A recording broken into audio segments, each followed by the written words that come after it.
Libro de Lucifer. Capítulo 3. Algunas evidencias de la nueva edad satánica. Los 7 pecados capitales de la Iglesia cristiana son codicia, orgullo, envidia, ira, gula, lujuria y pereza. El satanismo recomienda complacerse en cada uno de estos pecados, puesto que todos ellos conducen a la satisfacción física, mental o emocional. Un satanista sabe que no tiene nada de reprobable el ser codicioso, ya que ello no significa otra cosa que desear más de lo que ya tiene. La envidia representa considerar favorablemente lo que los otros poseen y aspirar a tener las mismas cosas por uno mismo. La envidia y la codicia son las fuerzas que motivan la ambición, y sin ambición, se lograría bien poco verdaderamente importante. La gula es simplemente comer más de lo que necesitas para mantenerte vivo. Cuando has comido en exceso hasta el punto de la obesidad, otro pecado, el orgullo, te motivará a recobrar un aspecto que renovará el respeto hacia ti mismo. Todo aquel que compra una prenda de vestir con otro objeto que no sea el de cubrir su cuerpo y el de protegerse de los elementos naturales, se hace culpable de orgullo. Con frecuencia, los satanistas encuentran espíritus progresistas que sostienen que las etiquetas no son necesarias. A esos detractores de las etiquetas es preciso hacerles notar que una o varias de las prendas que ellos mismos llevan no son indispensables para mantenerlos abrigados. En esta tierra no hay una sola persona que renuncie al omato. El satanista señala que todo el omato que se advierta en la persona de esos espíritus progresistas viene a demostrar que también ellos son culpables de orgullo. Por muy verbosos que esos cínicos sean en su descripción intelectual de lo muy libres que son, lo cierto es que siguen luciendo los elementos del orgullo. El mostrarse reacio a levantarse por la mañana es ser culpable de pereza, y si permaneces bastante tiempo en la cama, puedes encontrarte cometiendo un nuevo pecado, lujuria. Sentir la más leve agitación del deseo sexual es incurrir en el pecado de la lujuria. Para poder asegurar la propagación de la especie, la naturaleza ha hecho de la lujuria el segundo instinto más poderoso, siendo el primero el instinto de conservación. Dándose cuenta de esto, la Iglesia cristiana hizo de la fornicación el pecado original. De esta manera, se aseguraron de que nadie escaparía del pecado, tu propia existencia es consecuencia del pecado, el pecado original. El instinto más fuerte de todos los seres vivos es el instinto de conservación, lo cual nos lleva al último de los 7 pecados mortales, la ira. No es nuestro instinto de conservación el que entra en juego cuando alguien nos perjudica, cuando nos encolerizamos lo suficiente para protegernos de ataques ulteriores. Un satanista practica el lema: si un hombre te abofetea en la mejilla, rómpele la otra.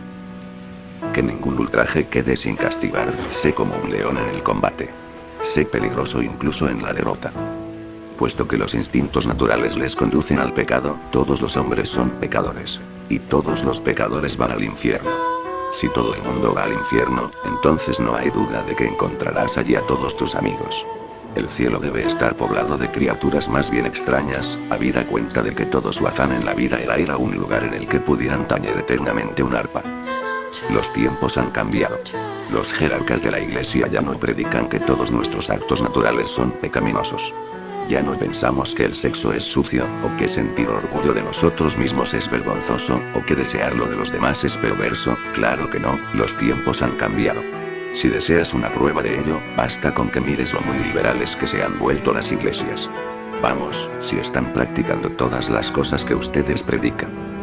Los satanistas oyen constantemente estas afirmaciones y otras por el estilo, y no tienen inconveniente en admitir que es así. Pero, si el mundo ha cambiado tanto, ¿por qué seguir aferrándose a los restos de una fe moribunda? Si tantas religiones han empezado a negar sus propias escrituras porque han quedado desfasadas, y si predican la filosofía del satanismo, ¿por qué no llamarle a este por su legítimo nombre, satanismo? Ciertamente, eso sería muchísimo menos hipócrita. En años más recientes ha habido un intento de humanizar el concepto espiritual del cristianismo. Esto se ha manifestado de las maneras menos espirituales posibles.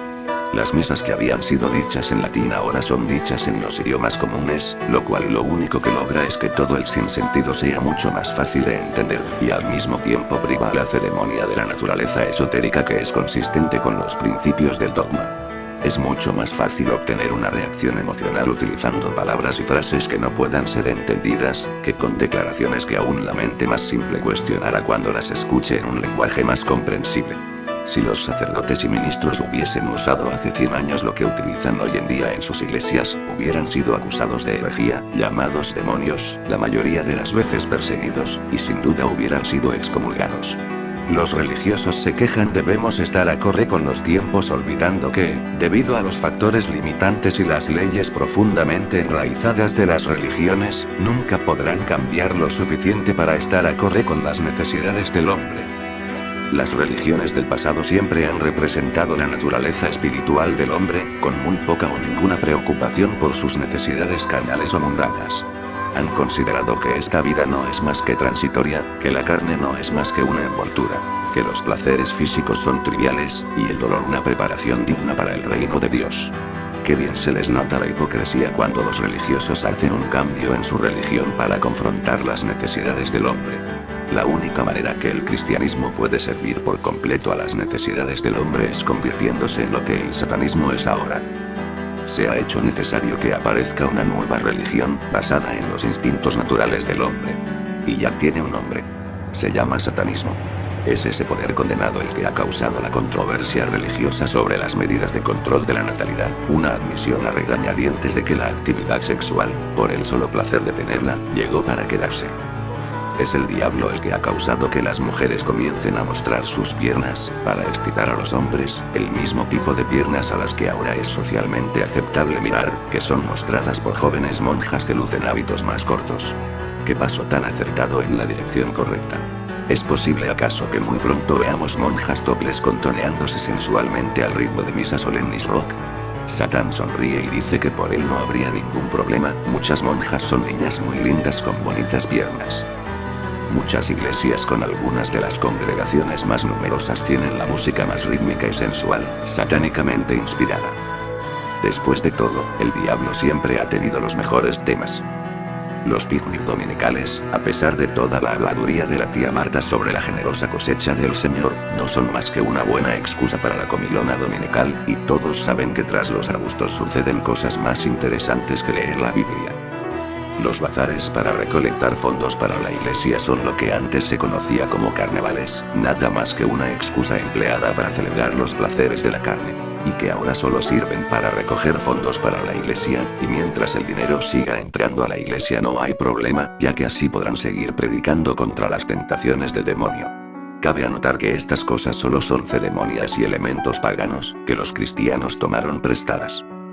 Cierto, pero los paganos se deleitaban en los placeres de la carne, y fueron condenados por la misma gente que ahora celebran sus rituales, solo que ahora los llaman por nombres diferentes.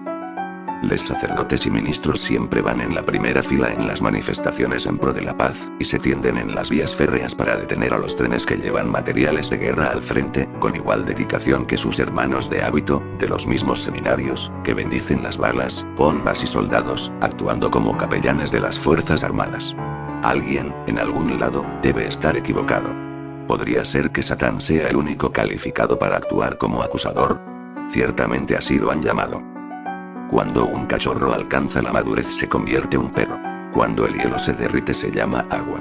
Cuando han transcurrido 12 meses, tenemos un nuevo calendario con el nombre cronológico apropiado. Cuando la magia se convierte en hecho científico nos referimos a ella como medicina, astronomía, etc. Cuando un nombre ya no es apropiado para una cosa dada, lo más lógico es cambiarlo por uno nuevo que se ajuste mejor para tal propósito.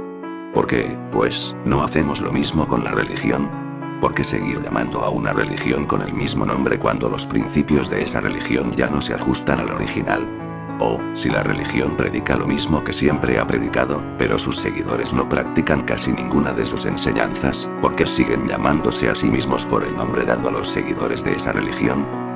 Si no crees en lo que enseña tu religión, ¿por qué continuar apoyando una creencia que es contradictoria con lo que sientes? Nunca votarías por una persona o una ideología en la cual no crees, así que ¿por qué dar tu voto eclesiástico por una religión que ya no es consistente con tus convicciones? No tienes derecho alguno para quejarte de una situación política por la cual has votado o a la que has apoyado de alguna manera, lo cual incluye sentarse y asentir complacientemente con los vecinos que aprueben esa situación, simplemente porque eres muy perezoso o muy cobarde para dar tu opinión. Lo mismo ocurre con los temas religiosos.